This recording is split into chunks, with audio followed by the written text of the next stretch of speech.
Vanakkam. Welcome to this video on classics in neuroscience. In the last couple of videos, we have been looking at signaling molecules or the first neurotransmitters in the brain. In this video, we will be looking at the soup versus the sparks debate. What is the soup versus the sparks debate? What is this? We will be looking at this debate in this video. So, in the 1930s, there was this debate between those who suggested that communication between excitable cells were happening through chemical means. People who supported this idea are Dale and his colleagues.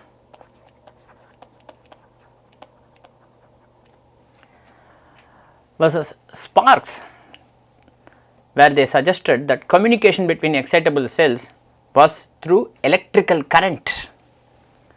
This was suggested by perhaps the last student of Charles Sherrington was John Eccles.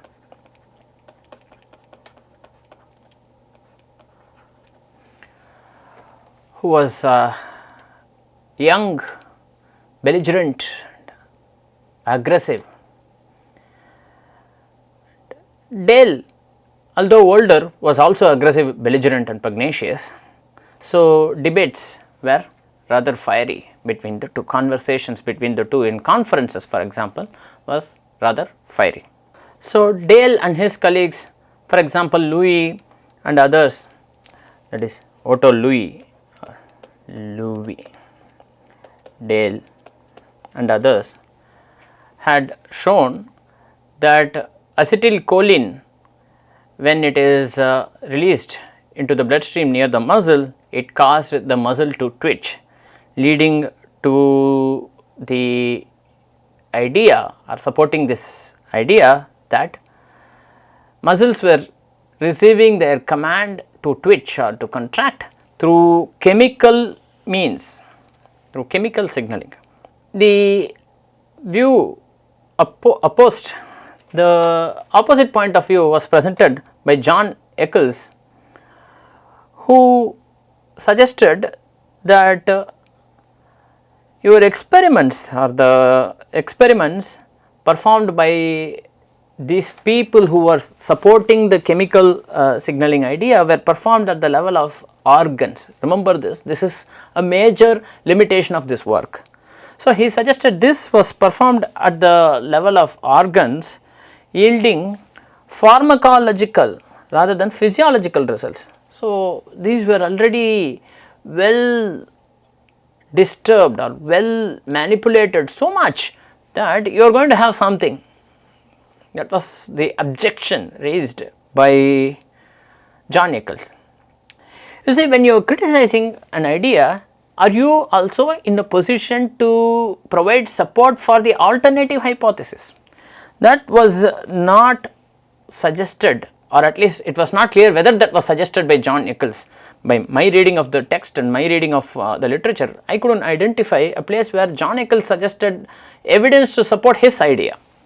So, he suggested just because these experiments were due to being performed at the level of organs, many of these are pharmacological rather than physiological, and so synaptic transmission must necessarily at the level of physiology, it must happen due to electric current from one neuron to the next. The conversations or the discussions in the conferences were so intense that people who were watching these conversations were aghast. Bernard Katz was one of the persons who came in 1935 to one of these conferences. He was an arrival from Germany, so he escaped from Nazi Germany. That is a different story, we will keep that story to another day. So, he escaped from Nazi Germany and he showed up in the lab of A.V. Hill, where he worked, and he observed the conversation between Dale and Eccles, and he describes what he saw as follows. I am going to read from the text that, to my great astonishment, at the meeting of the Physiological Society, I witnessed what seemed to be almost a stand-up fight between J.C. Eccles and H.H. Dale, with the chairman E.D. Adrian acting as a most uncomfortable and reluctant referee.